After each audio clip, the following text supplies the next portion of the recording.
Jason Baffrey, we are live, sir. Hey, everybody, and welcome to Coach Talk TV, where we believe that coaching and coaches are an essential part of human development. You'll learn how having a guide in your own personal development can change your life, improve your relationships, and enhance your work experience. I'm Jason Baffrey. This is Rhonda Boyle. You are watching Coach Talk TV, where we have coaching conversations that matter. Good Monday morning, Rhonda. Hey, Jason Baffrey. Hey, everybody. Wow, here we go with week 2 of our Discover Coaching series. Yay. Yeah, and I said Monday morning. I guess it's actually Monday afternoon, isn't it? I think it might be. Yeah. Depending on where you are. If you're in, Western Pacific time, then it's still morning. So it is. It's morning somewhere. That's Don't right. they say that sometimes? Except it usually has to do with alcohol and 5 o'clock. 5 o'clock somewhere, but That's what I was thinking. Hey, we would love to hear from you. So shout out if you are there. And we can't wait to introduce you to our guest today. That would be Val Grotrian. She's coming in from Chicago, a career coach. Yeah, can't wait to talk to her. Huh? Yeah. I'm excited. She's going to have a lot of good stuff, especially for this day and age that we are experiencing. Like for real, I think she's going to be like overbooked here in a minute, because I think that last time I looked, there were 17 million people out of work. Yeah, it's just unbelievable. I know. We're at home quarantining. Right. Yeah. I saw the other day where, in crazy stuff going on in Michigan, and they can't do anything up there apparently, but they had shut down like specific areas of Home Depot. So that means people are probably being laid off from Home Depot. I saw that Hobby Lobby had closed down all of their stores and furloughed just about all of their employees. So as we have gone through the weeks of quarantine and the virus and all of that stuff, I mean, just more and more people finding themselves without work, and it's a difficult time.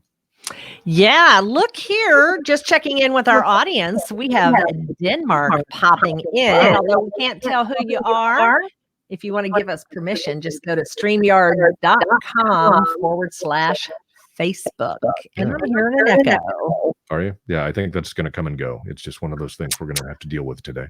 Hashtag first world problems. Yeah. Here we go. Good to see you guys. Thanks for coming in. I can't think I can do that. Yeah, I'm not hearing anything at all. So hey, who is hearing me echo? Y'all let me know out there how we sound, because I may have to just back out for a second and then come back in. Yeah. But I'll tell you, I've been thinking about the whole situation that the whole world is in right now, and most of us are reconsidering some area in our lives. And a lot of us has to do with our career. So take over. Yeah, there have been, obviously, as we've talked about, over 17 million people losing their jobs. Even more recently, companies, as I just mentioned, that are still continuing to close down or lay people off. There are many people are at home for the first time.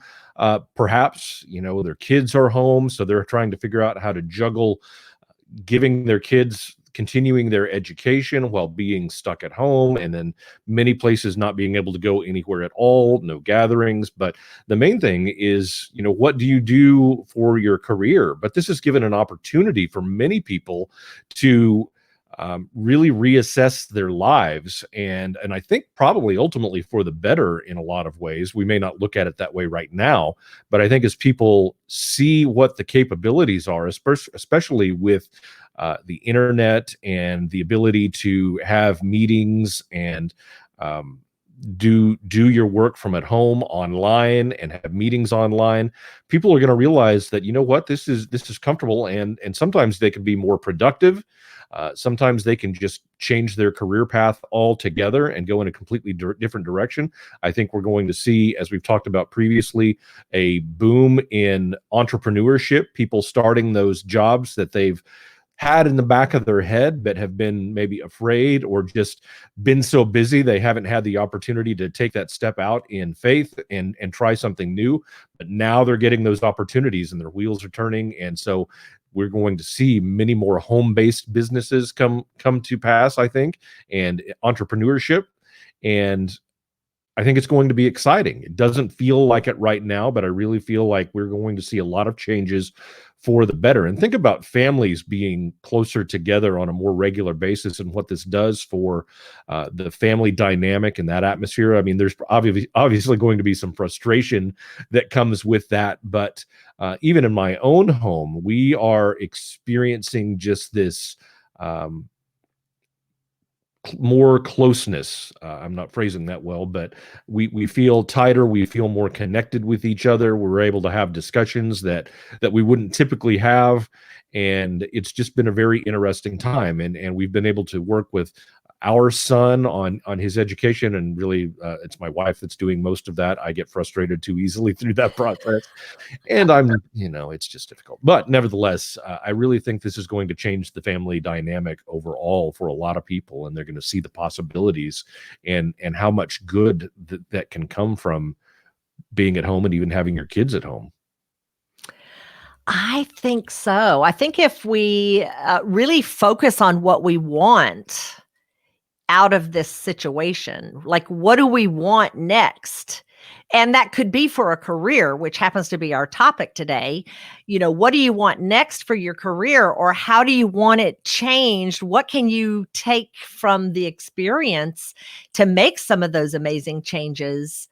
But you might need a little help, and so that's really where coaching can come in, helping you make some of those decisions, helping you understand where your innate gifts and talents are, where your interests are, so that you can kind of start to put it together as a personal package of what it will take for you to be successful in the new world. What if we start calling it the new world? I kind of like that. What do you think? That makes me uncomfortable, the whole new world order thing. Well, can you? Oh, no, please, let's not go there. I didn't even oh, no, let me make sure that everybody understands that is absolutely not what I meant. Okay. Somebody is saying yay for homeschooling. Yeah. This is what I mean. The new changes, the new Right. things that we get to do. Thanks. Good to see you. So, you know what I'm saying? We have here's where I go is we have opportunity to make positive changes in our lives. Oh, absolutely. So that we create something new out of the world around us. Yeah. How's that? That's good. That's much better. I like that. Yeah, I'm not going anywhere for a new world order. So no, thank you. Anyway, hey, let's get on with our guest because she is bringing us amazing things. So let me introduce y'all to Coach Val Grotrian. Excuse me. She is the founder of Agora Coaching and Training Solutions. She's a leadership and career coach who helps people shatter their false beliefs so that they can achieve a fulfilled career and life. Val, where are you at, girl? Hey. Hey, everybody. There you are. Yes. Happy Monday, coming in from Chicago. We are so glad for you to come in today because we know that you are a hot topic, or at least what you train on is. So yeah, we'll be clear about that too. Just like the New World Order, right? It's not that. Exactly. Yeah. So glad to be here, guys. So glad. This topic is much needed, and I just hope it serves your audience and helps people. Oh, absolutely. And that's really what we're here for, is to help people and to help people see how coaches can really help with some of these challenges that you guys may have. So help us understand really, there are a lot of people right now at home and they're anxious and they really have no idea. Some people don't even know if they have a job, or they found out they've been furloughed and now they're just waiting because somehow they're going to get unemployment dropped in their bank account or whatever. I mean, like, help us get through this initial stage that really a lot of people are in right now. Yeah, gosh. First of all, if you're listening and you are in that situation, I just want to express my condolences, right? If you have been laid off or if you're concerned about it, I just want to say, hang in there. But I also think it's really, really important for us to start at the very top and say, okay, we've got to get perspective, right? We've got to get some really clear perspective and check our mindset on what is happening, because I think it could, this could very much be like a Chicken Little situation, right? The sky is falling, and it feels like that when you're in the middle of, a pandemic, right? So, but it does not have to, like, here's what I want you all to know, like, this is not permanent. This is temporary, right? So quick story this brings up. I had to go to the doctor over the weekend for a non-COVID related situation that I had been delaying because, right, social distancing, that's what I was trying to do. Anyways, as I was researching what was going on with me over the past 4 weeks, by the way, y'all don't do that. Don't get on WebMD. Don't do that stuff. I mean, it will make your mind spin out of control, right? So by the time I got to the doctor, I had thought I had a disease that was going to kill me within like a day, right? Okay, maybe I'm exaggerating, but I get there, I'm kind of a hot mess. And the doctor, after all my testing comes back, he says, Val, you're having a bad day. You're not having a bad life. And so I think that's the most important thing. And here's why this applies to you if you're in this situation, is to say, get perspective. Like, this is a bad moment. It's a hot minute, right? I know it feels like months. It's going to go on for a little bit of time, but this is not your entire life. So I think the first thing is to get that perspective and to really assess your situation from a very right perspective and not the chaotic perspective that the world can bestow upon us right now. And I think that will then lead you into the right strategy. So then you've got to really think about finances. Do you have a plan for your finances? What do you need to be making for the next few weeks? Because that's going to determine your short and your long-term goals. So I think that's the best place you can start, just very tangibly, is to get that right perspective. Yeah, I think that in the middle of a panic that people lose perspective. And I so appreciate the story that you shared, because honestly, I do believe and have had people actually share with me that they have caught this virus in their mind. Yes. Like, they didn't get it. Like, they had a sore throat come on for a minute and it was actually pollen or whatever the case may be. But that their mind can, our minds control everything about our behavior. And so if our minds are spinning out of control with nowhere to go, then it becomes chaotic and it's subject to the worst possible scenario. But getting real practical. Okay, let's talk about the money for a minute. What's going on? And I think a lot of people may be dreading doing that, but it needs to be done. And the sooner it is, then you know where you need to go next, right? Absolutely. Yeah. Rhonda, it's interesting you say that, because I've actually had clients on both perspectives, right? I've had the ones that are just that very tangible, practical, okay, I can't control the virus. I can't control that situation. I can only control what I can control. And they jump right into the planning and let's get the facts out on the table. And I've had others on the other side who just can't get past the, oh my gosh, Chicken Little, the sky is falling, and it takes them much, much longer to get to this place of activation. And I'll tell you, just last week, I've had 4 of my clients that have landed interviews in the middle of a pandemic, right? When people are saying, wait, there's no jobs. True, many have been eliminated, but on the flip side, many have been created. So there's so much in this. Like, I'm not saying your positive mindset can just will a ton of jobs to open up, but what I am saying is that your positive mindset can absolutely keep you in the right space to attract the jobs that are there. Right. Mm-hmm. Jason, what are your thoughts? Because positivity is something that, doesn't exist for me. Well, it's kind of like, that's not your first view. No, it's not. And I think, I'm listening to you talk and I'm thinking about my current situation, which I have my own business, but I've had the feeling, I can't find any new clients during this time because nobody's taking meetings. Nobody wants to talk about that. Everybody's at home. but, and I'm not in the position, where I'm necessarily going out and needing to find a job. But I mean, I'm even surprised to hear you say that people are finding jobs right now. So, I mean, that's encouraging. And I think for a lot of people might be encouraging, but how do we make that shift? Do we just need to kind of dig in and start looking regardless of what our mind is telling us, just to be, and hope that, like you said, you can't necessarily will there to be jobs available, but if there's stuff going on but we've talked ourselves out of even looking because we don't think anything's going on, then, I mean, that's a big hurdle to overcome initially. Oh my gosh. Yes, Jason, I love this conversation. And I think it ties to coaches, entrepreneurs, and people in this career space who have been laid off. So I actually think this is the best time to be searching for a job. When most people would think, oh no, there's no jobs available, what do I do? Well, guess what? Here's an interesting thing. So a mentor that I follow was sharing this through a video training a couple weeks ago. In times of crisis, and just in general, like, we really have the choice to intentionally choose to be in 4 different states of mind. And one of them is victim.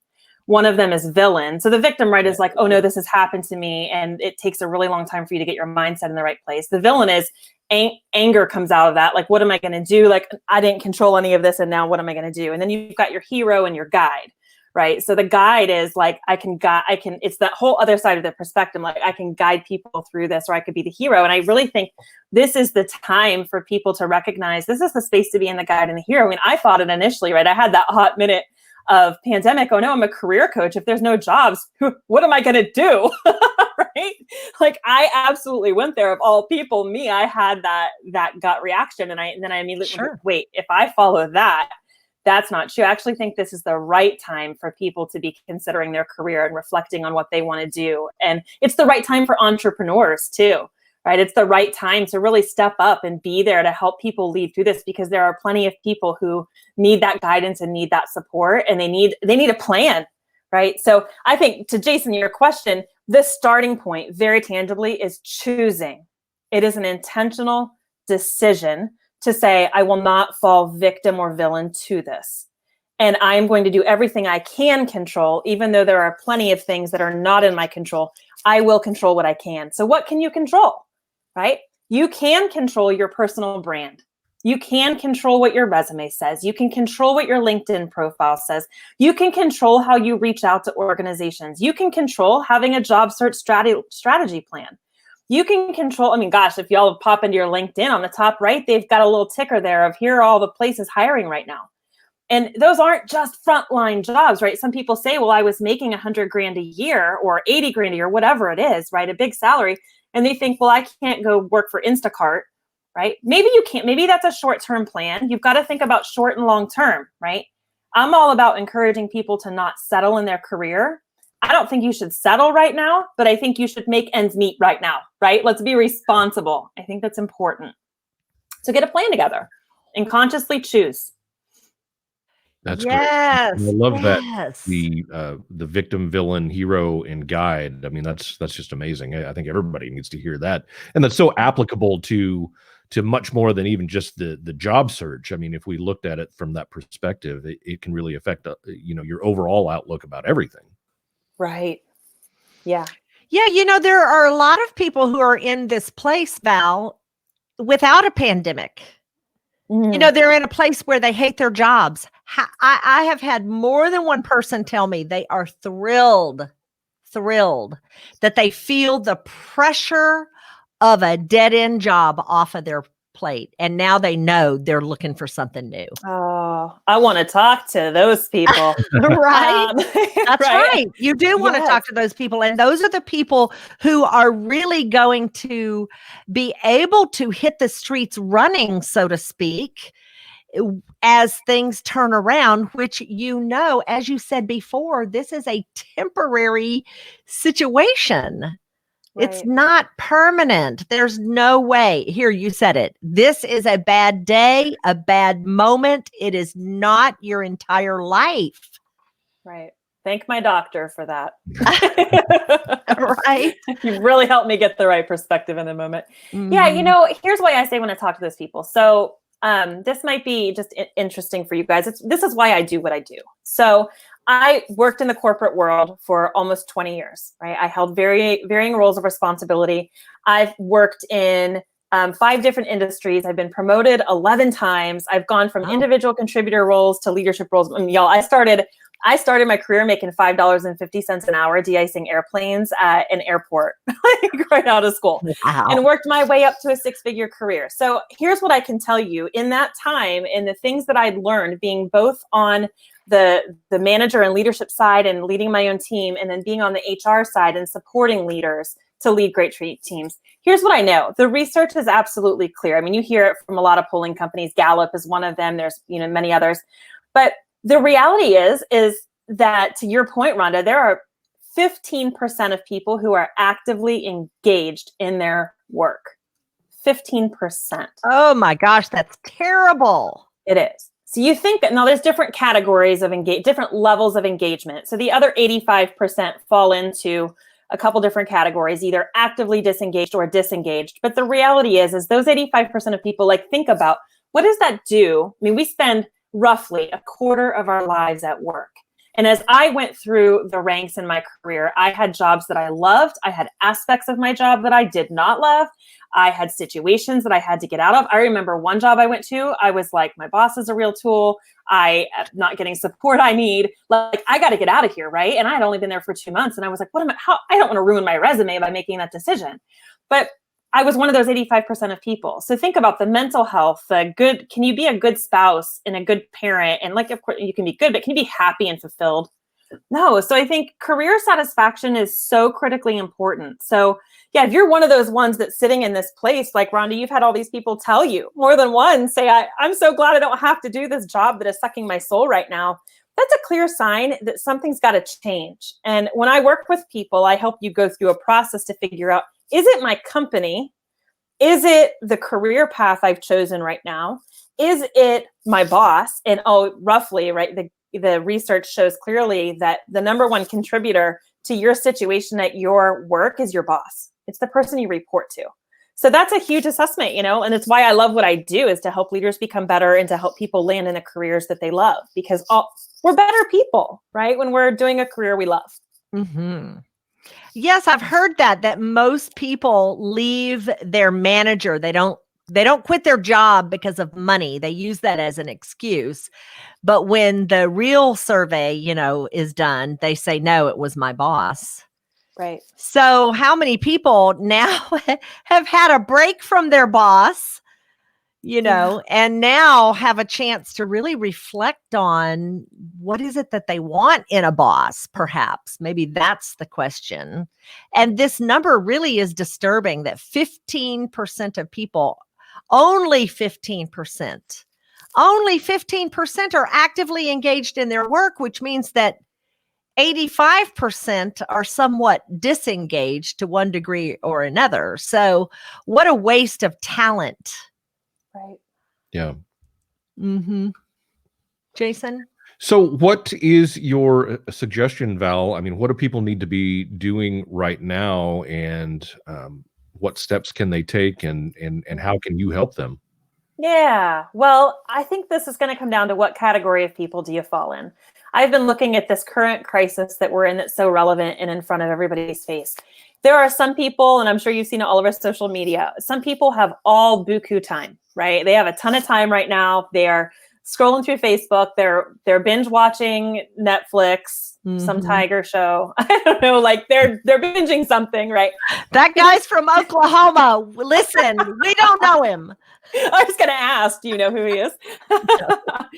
Oh my gosh. But yeah, so you have to do your first tactic after you get your mindset in check is to assess your time. And you need to know, where do you stand right now financially? Are you the person who has a ton of time right now, who has the ability to search for the dream, right? The thing that you really wanted? Or are you in a financial situation and with not a ton of time where you're looking at a short-term goal while you're working to the long-term goal? So that's the first thing you've got to do. If you're in the former, right? If you're in this category of, I've got a little bit of time on my hands, I've, overnight, even though I've become an at-home school teacher and I'm trying to work, like, this is absolutely not remote work right now for many people, right? trying to balance working along with being a parent, along with being all of the things to all of the people, and they're doing it virtually, right? There's a beautiful component to that, but there's also some incredibly challenging components that I just want employers to hear, like, this is truly not remote work right now. This is not what it actually looks like when done well. Correct. Right. So I think that's important to acknowledge. But for people that are in that, hey, I have a little bit of time, I have some capacity, this is an important time to really sit back and say, assess in your career, what has been working in my career? What are the aspects that I love? And get really clear about it. Think about, when did you have your best day at work? What made that the best day that you ever had? And start to journal these things out. Why did that moment excite me? Or why did that project excite me? What are the things that I love? And assess, do I love what my company does? Am I bought into my company? Do I really, am I aligned with the leadership? Am I like, what does that look like? And then list out the things that you haven't enjoyed, right? The things that have just really sucked the life out of you. What's bringing you down right now? Because the last thing when I'm working with clients, I would hate for them to work with me, think they get clarity, land in a new job, and realize the grass isn't greener. And here's what I'll tell you, in all the years I've worked with people in their career, the grass is never greener on the other side. The grass is always grass, right? It's just, it's just what kind of grass do you like, right? Like if you're in corporate America, every company is going to have its own set of conditions that maybe you don't like. But it's what are you willing to be okay with? Like, what environments do you work well in? So you got to your get new really lawn is going to end up with some bald spots. It's just all there is to it, Right.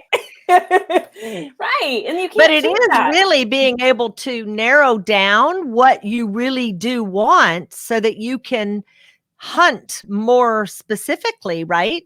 Yeah. Yeah. One of the clients I'd worked with about a year ago, pre-pandemic mode, she had been in the real estate. She was a realtor, right? She had been selling houses for several years. And she was really thinking like, this is good as I am at it. She got great results. She sold houses. Like, she had really great results. There were so many aspects of it she didn't love, but the biggest contributor for her was she wanted to start a family. And it was really getting in the way, like her being tied to the phone in that way. It was really getting in the way of her being able to start a family. So we went through a process of saying, okay, what are the aspects you love in it? What are the things you haven't loved in it outside of being tied to your phone? And we went through, some assessments. We did a few different assessments to help her get that clarity. She found out her true innate talents. She found out the way that she's hardwired, and she found a job. She's still in that job today. She's loving it. She made a complete switch into corporate America, and she's working in a human resources role. And I think, so this is the other barrier I see a lot of clients come to me with. And especially right now, they say, how could I ever do that? Because I've never had that experience. Well, this client had been a realtor for like 7 years. She had never worked in HR. It had been 7 years since she'd worked in corporate America. And even then she was on the operations side. So we can get in our heads so quickly, right? Mm-hmm. We can tell ourselves a story like, I'm not qualified or I'm not capable. When she saw her transferable skills and she saw, whoa, that's exactly what I'd be doing here. She was able to interview better. She was able to sell that. She got the job, right? She absolutely got the job. There's a lot of people that are right now that may be looking at a change, but they've been in a job for a significant period of time and they haven't been in the job market. And obviously that seems like it's changed quite a bit over the last several years. What are some things that people need to look for if they've been in one job and now they're ready to find something new, but they're approaching the job market for the first time in maybe, like you said, 7-10 years, maybe longer. Things are different. Okay. Things are definitely different, right? Overnight, we've gone into a virtual world and there's become a lot of uncertainty. Here's what I'd say. There are a lot of things that are still the same when it comes to your job search, right? And I've seen this out there. A lot of people saying, oh, the job market's completely different. The way we go about getting jobs actually isn't all that different, right? So, and that's, I think, reassuring for people to know, although we can talk really tactically about this. There are some things that have been incredibly hard about the job search, right? Like I know people who have submitted, I had a client that came to me a few weeks ago, 87 applications over the course of a month and 0 interviews, right? So there's those frustrating pieces, right? That still does exist. But the things that also have remained the same are the way that you network or need to be networking now. It's the same. Relationships still matter. You're just doing it online. And guess what? If you weren't doing it online before, you should have been. So Right. LinkedIn is a great way to do that. You know, the 4 clients that I had just last week that landed interviews, the strategy that they used was all the same. They had a killer resume that sunk pretty well with the resume robots that are used these days, which I help them figure out how to navigate that. But beyond that, they made direct connections with people in their network. And I think this is important. If you're in the spot that Jason was just describing, it's to say, who do I know in my network? And it's to ask for help. It's putting it out there. You know, one of my clients last week said, should I be putting a post on LinkedIn that says I'm searching for a job? He was really hesitant to do that because it was pride, right? He was in this place of like, I really kind of feel like I'm the breadwinner. I don't feel comfortable putting that out there because I feel like I've failed, right? And that's a mindset thing. So again, we go back to perspective. We go back to mindset. This is nothing to be humiliated by. And neither is making a career transition. If you've been in a situation and now you're thinking job security isn't there, you want to make, it's like, there's nothing to be ashamed of there. Right. But network with the people that you know and start building relationships with people that you haven't yet met. Right. And you can do that beautifully through, thankful for LinkedIn. It's amazing. Yes. I love that. Network with the people you know and with people you haven't met yet. Yeah. Right. So it's just a matter of being authentic. You know, one thing I'll say that I hate about that kind of networking is when I get canned, invitations. Oh, yes. I just want to know, hey, what you doing? Yeah. You're likely to get a real response from me if you're just truly authentic. Hey, just thought I'd check in. I don't know what you're doing. How's your quarantine? You know, instead of getting a canned message. So think about, that's what you're talking about when you're saying, you know, build real relationships. You can. I have been online. I don't even want to tell y'all how long, but you know, sometimes we do what we have. I lived in the boonies in South Dakota in the 90s and was the only person in the state, only one of 2 people in the state who had Prodigy when I moved in. Oh, that'll kind of date me. But anyway, so it is important, but it's about authenticity for sure. Yeah, I think that's really important, Rhonda. I mean, I'm sure this happens to both of you too. I mean, as an entrepreneur in that space, every day getting the canned LinkedIn message from people that can help us do whatever. And it's just overwhelming.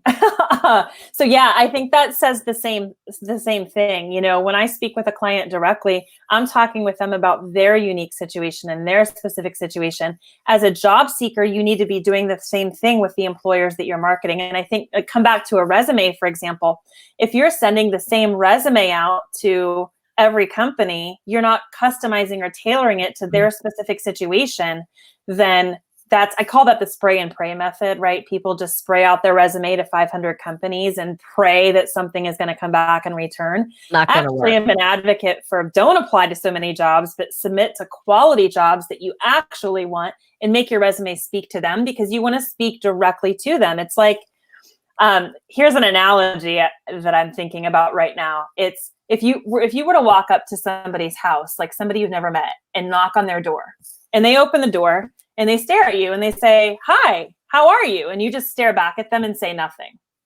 That is the equivalent of sending a blanket resume to an employer. It's the equivalent of sending a LinkedIn connection request with no customized, personalized message, right? We need to see that social media, be social about it, right? If you use it right, it can be very social, and it can be the difference between you getting an interview and not. So let's break this down to some numbers. Let's say that 100 to 200 people apply for a job, and maybe more. Out of those 100, 200 people, just call it 100. If 100 apply, then let's say that maybe 10 of them intentionally customize their resume for that job. And then out of those 10, maybe 5 of them do make a direct connection to somebody that works at that company to try to get a in. But out of the 5, maybe they're doing it maybe 4 of them are doing it in a really generic way, and 1 is doing it in a really beautiful way. And they're the ones that get pushed through for an interview because of the way that they reached out. So I think to Rhonda's point, it's really important the way that you're reaching out and customizing your responses. For sure. I have another question I just want to ask about, because I know that a lot of this has to, a lot of what companies are looking for is leaders. They're, especially today, they're wanting to make sure you can work independently, you can lead yourself, and so forth. But what have you seen your clients get wrong about leadership? Because there are some things out there that people are doing that may not be helpful to them. Yeah, absolutely. So I think this is generationally, so many things have changed. Again, there's a lot of research that's backing what people want in their leaders. Like there's a lot of traditional things around leadership. Like people used to want in a job, they wanted a paycheck. Now people are looking for a purpose, right? Money's still important. That doesn't mean that money is not important. But we have new generations that are saying, I want a purpose. I want to be developed. I want to be coached. I want to have those opportunities to expand. I want ongoing conversations. I don't just want the annual performance review. So I think all those things are important for leaders to recognize that our world has changed. Our world, and not just because of pandemic, this is way pre-pandemic, right? For the last several years, like people are wanting a different work experience when they go to work, and they're looking for flexibility. They're looking for autonomy. They're looking for their purpose. They're looking for mastery, but they want somebody who's going to coach and invest and develop in them. And I think sometimes we get that way wrong, right? The top-down approach, it does not work anymore. That it's got to be really collaborative. And the other thing I think I see a lot is like leaders come into a situation where they feel like I have to know it all. And I know I personally was in that situation. I was promoted at a very young age. I became a first-time manager at 24 years old. I had a team of 14 people that were remote at that time, right? And this was way back in the early 2000s. And I was intimidated, I knew I was selected for the job and I had confidence that I could do it, but there were days that I felt insecure. There were days that I felt like, oh my gosh, but I don't know it all, right? I'm the youngest one on the team and I have to know things. So I think sometimes we think that because we have a title, we have to know stuff. Now, let me back up. We got to know stuff, but we don't have to know everything, right? So sometimes there's always going to be people that know more than us, and there's always going to be people that don't quite know as much. That's cool. Like we need to be learning from those who know more, and we need to be sharing the knowledge with the people who don't quite yet know. Wow, for sure. Yeah, that's nice. It makes me think of I had a managerial position back in the early 2000s, and I feel like I didn't do that well because it's similar things. I felt like I needed to know everything, and then pride got in the way and all of that. It just wasn't a good experience overall for me. We did some good things and accomplished some things, but I feel like as a manager, I was not fulfilling my true abilities there. Yeah, I think thank you for your transparency. You're awesome. Right. I think we've all been, in a similar situation where maybe we just didn't know. And I think that's the time to seek on coaching. It's time to seek on mentorship, helping people become like awareness is the first step. And I think that's the beauty of coaching. And that's the beauty of what a conversation and working with a coach and having somebody that can help you really explore and reflect on what worked well today and what didn't work so well today. Those are really meaningful moments, I think, have been some of the most transformational for me. I mean, we talk about mindset and we talk about how important that is for you to having career success right now, to whether it's to land a job or maybe it's long-term. Like, I think the number one thing I have seen that hold people back in their career, it's a belief pattern. It's why I say I help people shatter false beliefs. I remember a time when I was, must have been late 20s. My boss came to me and said, hey, I've got a role for you and it's perfect. And it's going to require a lot of creativity. And I really want you to take this role. I went home and I literally had a panic attack. Like I told my husband, I'm like, what is he saying? I'm not creative. What is he talking about? And my husband's like, why are you saying these terrible things about yourself? Right? Well, hits me in the moment. rewind just a few years prior, I was sitting in a group coaching experience. And in this experience, we were asked to think about belief systems that we had maybe built up in the past. And one of the belief systems that had come to me through a pretty unfortunate situation, I can laugh at it now, but I was in third grade and I had a third grade teacher that had not been such a great teacher. She should have been retired, y'all. Like, she was 80 and she was cranky and she should not have been working anymore. But I had folded a piece of paper incorrectly, and she had told me that I would not be creative because I can't figure out how to fold the paper correctly. So I didn't even think of that situation, right? But now fast forward to here, I'm in my mid-20s and I'm being given this additional responsibility. I uncovered, oh my gosh, I got this belief that I'm not creative. And so then I engaged in a coaching process to really overcome that and understand. And y'all, I think I'm so creative now. So amazing. And that sounds very similar to a story that Rhonda tells. And, oh, really? Oh, yeah. Oh, yeah. About me yapping and finding my second grade report card, you mean? Yes. Yes. Oh, Yeah. Rhonda. Yeah. The teacher had written on my second grade report card, Rhonda cannot sit still and she won't stop talking. And then at the bottom, she wrote, Rhonda is not living up to her full potential. Oh, so I was 7. Yeah. Isn't that terrible? I was 8. Yeah. See, yeah, we're judged about that. Yes. Mm-hmm. So true. Hey, we have a quick question before we close here coming from the audience. Are companies understanding what you're saying? You know, you're saying that people are looking for purpose and that we want different work experiences and for companies to develop them. And the audience is saying, like, do companies get that? Yeah, right. I know it does a lot of good if everybody not in the company understands that, right? Yeah, I think more and more companies are starting to engage in a process to understand that. So some of the bigger companies that I've worked with and for, I mean, they have used processes to measure employee engagement. They've had feedback sessions where they've heard some of this feedback from employees. Some of them have done it incredibly well, and others have done it, a great attempt, but haven't done it so well. I think intentions are good. So, I mean, I think it's, can I sit here and say every company knows that? I think some do and some don't. And I think sometimes it depends on, the amount of outreach that organizations have done to work with people and really, understand what the research shows and understand what people are looking for these days. But again, I mean, it comes down to your direct boss. So I think it's really important for companies to invest in their leaders, invest in their managers, help them. The best leaders, the best managers are the best coaches.